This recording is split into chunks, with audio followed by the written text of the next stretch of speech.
Oh, hey guys. Just doing a spot of bird watching here. Welcome to Story Lab.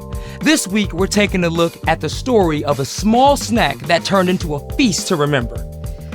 And speaking of snacks.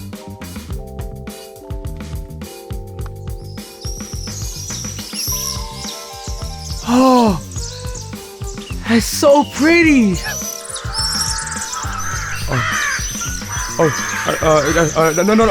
No.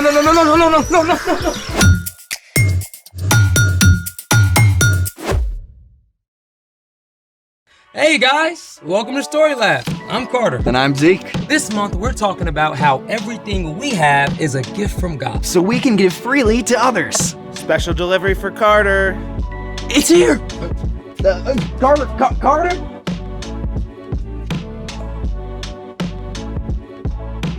Hey,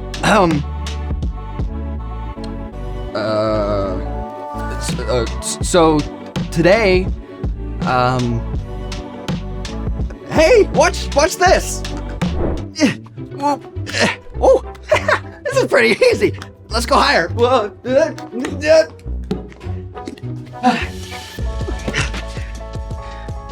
are you doing? You left me hanging here. Sorry, man. Look, I'm just so excited about this gift that I ordered for my little cousin. Well, let's see. Well, see, his family is going on this epic road trip to the national parks, and I just wanted him to have something fun to take a picture with at each stop. Oh, cool, like a superhero action figure or a giant candy bar or a pigeon?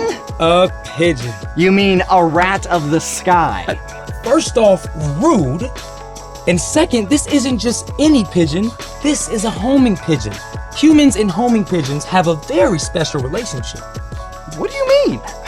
You see, thousands of years ago in ancient Egypt, humans used homing pigeons to deliver letters over long distances. So, bird mail? Yep. Homing pigeons were even used in ancient Greece to deliver the results of the Olympics. Oh. For the gold! Homing pigeons have even saved lives. This pigeon named Sher Ami saved hundreds of soldiers during World War I by flying straight through enemy lines to deliver a message. He got a Medal of Bravery for it. That's even better than Olympic gold. But how do the pigeons know where to go?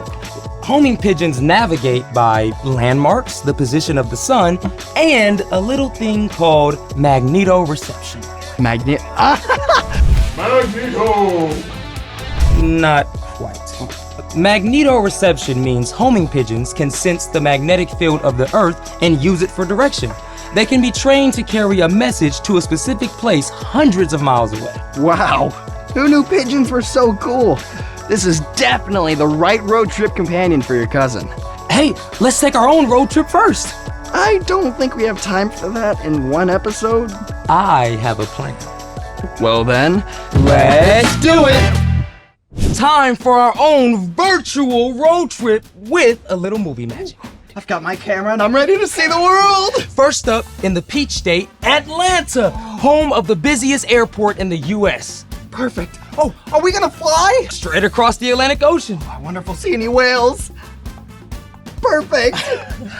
That's the Berlin Cathedral in Germany. Oh, guten Morgen, mein Freund. Perfect. Oh, I know this one. It's Timbuktu in Mali. The Sahara. Oh, architecture is super cool. Perfect. Oh, that's the famous Lotus Pond in Taiwan. Oh, so much to see. Amazing. Oh, man.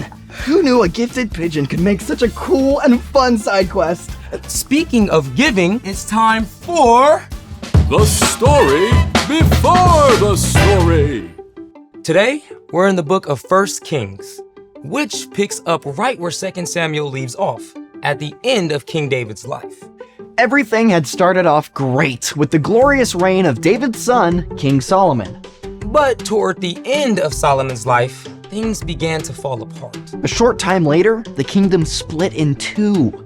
After that, most of the kings who ruled God's people were kind of terrible. And King Ahab was one of the worst. He led the people far from God. So God raised up a prophet named Elijah. Elijah warned that because Ahab had turned away from God, the land would experience a time of no rain.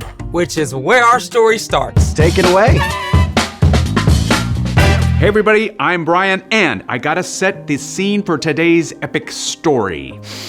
See, King Ahab had been an absolute train wreck for Israel, leading the people to worship the false god Baal. But then Elijah showed up to confront him. I serve the Lord. He is the God of Israel. You can be sure that there won't be any dew or rain on the whole land during the next few years. It won't come until I say so. You impertinent knave. As you can imagine, Ahab was not happy with Elijah. The false god Baal was supposed to control the weather, and when all the rain stopped, it meant that the one true God was more powerful than Baal. Elijah needed to escape from Ahab's anger, so God sent Elijah east to hide in a place called the Kerith Valley. God said, "You will drink water from the brook. I have directed some ravens to supply you with food." So during the time of no rain, Elijah drank from the stream and received his food from a flock of ravens every morning and every evening. You might call his meal delivery service Bird Dash. But meanwhile, outside Elijah's hidden valley, the land was in trouble. With no rain, wells began to dry up, the crops failed, life was hard for everyone, but especially for a widow in the town of Zarephath. Gather sticks and fan the flame. Bread's all gone. Who's to blame? Now, at this time, if a woman's husband died, she had no way to support herself or her children, and during a time of famine, survival was nearly impossible. I mean, this widow was in desperate trouble. The drought was so bad that even Elijah's brook finally dried up. God told him, "Go right away to Zarephath. I have directed a widow there to supply you with food." Okay, now if I was Elijah, I would have a lot of questions. First off, Zarephath was in enemy territory. Second, Zarephath was about 85 miles away. And third, as we've seen, a widow would be the last person to have extra food to share. But Elijah trusted God, and he made the long, hot journey. And when Elijah arrived, he found the widow gathering sticks for firewood. I've been traveling for days, and I'm so thirsty. Would you bring me a little water? Well, yes. All right. As the widow started to leave, Elijah called out. Please bring me a piece of bread, too. Now, we know the widow had almost nothing. This was a big ask. I don't have any bread. All I have is a small amount of flour and a little oil. I'm gathering sticks to take home for a fire. Then I'll make one last meal for me and my son. And after that, well... The widow had no way to get more flour or more oil, so she and her son had no chance of survival.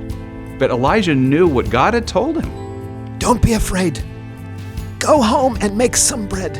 Bring me a small loaf, and then you and your son eat the rest. The Lord says the jar of flour will not be used up. The jug will always have oil in it until the day the Lord sends rain. We don't know what the widow thought about this. What Elijah said must have sounded crazy. But she chose to go and do it. She shared her bread with Elijah and had enough left for a meal with her son. And the next day... Look! There's flour here! I know, I used it up yesterday. Quick, bring me that jug. There's oil, too. Just like Elisha said. We can have breakfast, lunch, dinner. Second breakfast, 11sies, afternoon tea. From that day on, the jar of flour and the jug of oil always stayed full enough to provide food for the next meal. And for the rest of the drought, Elijah, the widow, and her son had food to eat, just as the Lord had promised. The end. You know, I've always wanted a bottomless jar of the chocolate hazelnut stuff. Or a never-ending box of pizza. Truth is, we often forget what we do have. So, what's our part in the story? Well, it's easy to compare yourself to other people and feel like you don't have much. But even if you don't have a lot of stuff, like the widow in our story, you can still be generous. And generosity is making someone's day by giving something away. That rhymes. Yeah. No matter who you are, God has given you things that you can share with others. That could be food. Like if your friend forgot their lunch and you share half your sandwich with them. Or you give your extra water bottle to a teammate at soccer practice. Often, though, what you have to give is more than food. Yeah, it could be like giving a listening ear to your grandpa when he tells you the exact same story for the 9th time in a row. Or pausing to give a smile to the crossing guard. That's right. You can give your time. Your energy. Your encouraging words. Even your good attitude. Jesus showed us amazing ways to give. He was constantly traveling and hardly owned anything, but he always had kindness and help to offer the people around him. No matter who you are or what's going on, God has given you something that you can share with others. Hey Brian, thanks for giving us your time. You are most welcome. See you next time. So, here's the thing. You always have something to give. Hey, you want to help me arrange the photos from our trip? You know it. Georgia is first. Okay. Was Taiwan before or after Germany? Thanks for joining us in the story lab. See you next time. I think Germany was first. Or was it after? See, I can't take you seriously like that.